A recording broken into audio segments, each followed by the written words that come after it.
já é muito importante. E a Marie Curie é a primeira mulher da história a conquistar essa premiação. Aí sim, a vida do casal começa a melhorar de verdade. O Pierre recebe um upgrade na Sorbonne, passando a dar aulas na Faculdade de Ciências, e com direito a um laboratório que é comandado pela Marie. Mas a grande mudança é a fama, porque o Nobel transforma o casal em grandes celebridades. Esse acontecimento aumentou muito a publicidade sobre nosso trabalho. Durante um tempo não havia mais paz. Visitantes e pedidos para palestras e artigos nos interrompiam todos os dias. É nessa época que nasce a segunda filha do casal, Eve, no final de 1904. Então está tudo muito bem, mas aí a tragédia volta a cruzar o caminho da Marie, que está com 37 anos.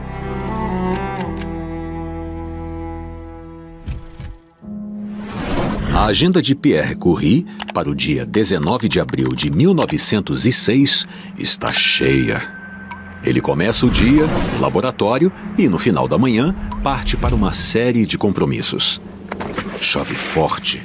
Pierre apressa o passo rumo a um almoço na Associação dos Professores da Faculdade de Ciências. Depois, ainda deve se encontrar com seu editor e visitar uma livraria. Após o almoço, a tempestade continua. Pierre chega à rua Dauphine, vai direto para o escritório do seu editor e encontra as portas trancadas. Para escapar da chuva, Pierre corre para atravessar a rua. No meio do caminho, escorrega e cai bem na frente de uma carroça.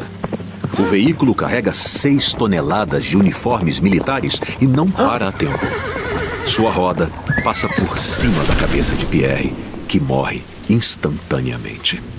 Os parisienses que assistem à cena sequer imaginam que a vítima, deitada na rua e com seu sangue se misturando à água da chuva, é um dos cientistas mais respeitados do mundo. O Pierre morre no começo da tarde, mas a Marie Curie só é avisada disso no final do dia. A notícia cai como uma bomba na cabeça da Marie, mas ela sequer tem tempo de entrar em choque, porque precisa providenciar para que o corpo do marido seja levado para casa. Ela só chora no dia seguinte, quando encontra o irmão de Pierre, mas as lágrimas caem por apenas alguns minutos, porque ela precisa cuidar dos preparativos para o enterro. Uma curiosidade é que dentro do caixão, Marie deixa a foto dela que o Pierre mais gostava, para que eles continuem juntos por toda a eternidade. A tragédia da morte de Pierre é assunto em jornais do mundo inteiro. Devastada pelo golpe, eu não me sentia capaz de encarar o futuro. Porém, não podia esquecer aquilo que meu marido dizia às vezes. Mesmo sem ele, eu deveria continuar meu trabalho. Logo depois do enterro, a Marie fica sabendo que o governo francês quer pagar uma pensão para ela e as filhas. E a Marie responde que não, muito obrigada, eu tenho condições de sustentar minha família. Pouco depois, ela recebe outra proposta. A Sorbonne quer que a Marie assuma a cadeira do Pierre na universidade. Assim, ela se torna a primeira mulher a dar aula na prestigiada Sorbonne. Mais uma vez, a Marie Curie é pioneira e abre caminho para outras mulheres. Ela faz isso pensando na sua carreira, mas também na memória do Pierre. A Marie quer criar um laboratório moderno para homenagear o marido e sabe que dar aulas na Sorbonne é um bom caminho para isso. Mas esse sonho ganha corpo mesmo graças ao prestígio adquirido pelo trabalho de Marie. Muitos de seus amigos cientistas são próximos de políticos influentes e eles acabam mexendo alguns pauzinhos para isso acontecer. Como vocês viram, a virada do século XIX para o XX é repleta de avanços científicos e tecnológicos. Isso contagia muitas pessoas na França, incluindo políticos, especialmente aqueles com pensamentos mais progressistas, que passam a valorizar muito a pesquisa científica. Essa mistura de ciência e política muda a vida da Marie na forma de uma parceria. De um lado, a Sorbonne, financiada pelo governo, Do outro, o Instituto Pasteur, uma instituição privada criada pelo famoso químico e biólogo Louis Pasteur, inventor da vacina contra a raiva. Desse encontro surge a ideia de construir o Instituto do Rádio, um complexo de pesquisa com 2 laboratórios modernos para estudar a radioatividade. Um será o Laboratório Pasteur, coordenado por um médico, e o outro, o Laboratório Curie, liderado pela Marie. Esse complexo enorme ainda precisa ser construído. Então, enquanto isso é feito, vamos continuar a nossa história. A Marie não abandona suas pesquisas e volta para o seu laboratório para continuar os estudos sobre o rádio. Dessa vez, com a ajuda do químico André-Louis Debierne, amigo dela e do Pierre. E em 1910, os dois conseguem finalmente isolar um pouco de rádio puro, comprovando definitivamente que ele é um elemento químico.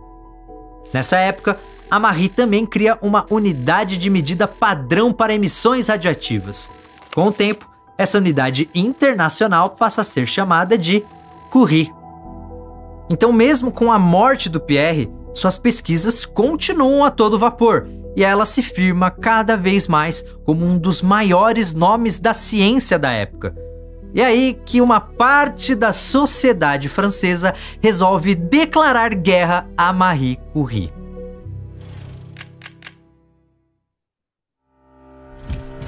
No século XVII, a França é uma das nações mais poderosas da Europa. E um dos maiores tesouros da nação é a Academia Francesa de Ciências. Criada em 1666 pelo rei Luís XIV, a instituição está à frente de diversos avanços científicos europeus da Idade Moderna. Em 1910, uma vaga é aberta na academia. Marie Curie, uma das maiores cientistas da França, se lança como candidata, esperando ser aprovada pelos membros da instituição. Mal sabe ela que isso dá início a um verdadeiro embate político na França. Em 1910, para a surpresa de 0 pessoas, a Academia Francesa de Ciências não aceita mulheres. Mas o maior problema da candidatura da Marie é seu adversário na disputa pela vaga, o físico francês Édouard Branly. Se você assistiu o meu documentário sobre o Tesla, você sabe que o italiano Guilherme Marconi é visto como o pai do telégrafo sem fio, mesmo com vários experimentos do Tesla nessa área. O Branly também fez vários estudos nesse campo, então alguns franceses ficaram ofendidos quando Marconi ganhou o Nobel sozinho. Mas a grande questão é que o Branly é católico fervoroso, inclusive foi até mesmo elogiado pelo Papa. Mas o que ele ser católico tem a ver com ciência? Nada!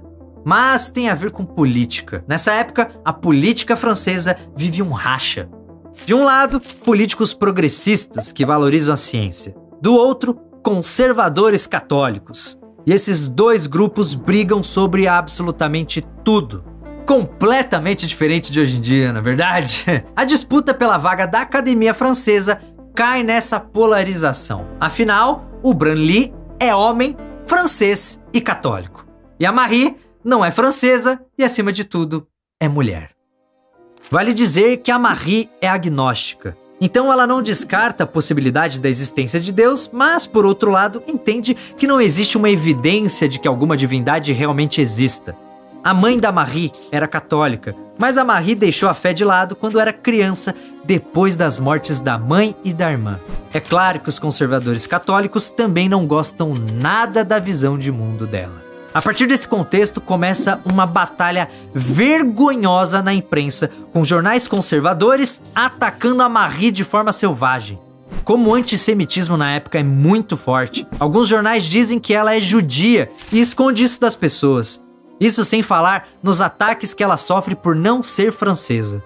O resultado, claro, é que a Marie perde a vaga para a academia. Mas olha, ela perdeu só por 2 votos. Aí fica a pergunta, será que se o adversário do Branly fosse um homem estrangeiro, essa imprensa teria feito ataques desse nível? Fica aí a pergunta, né? Pouco tempo depois, essa mesma imprensa volta a atacar a Marie, dessa vez usando a sua vida pessoal. Mas para contar isso, eu preciso falar das conferências Solvay. Lembra da foto mais inteligente do mundo do começo do vídeo? Como vocês viram, a foto é de 1920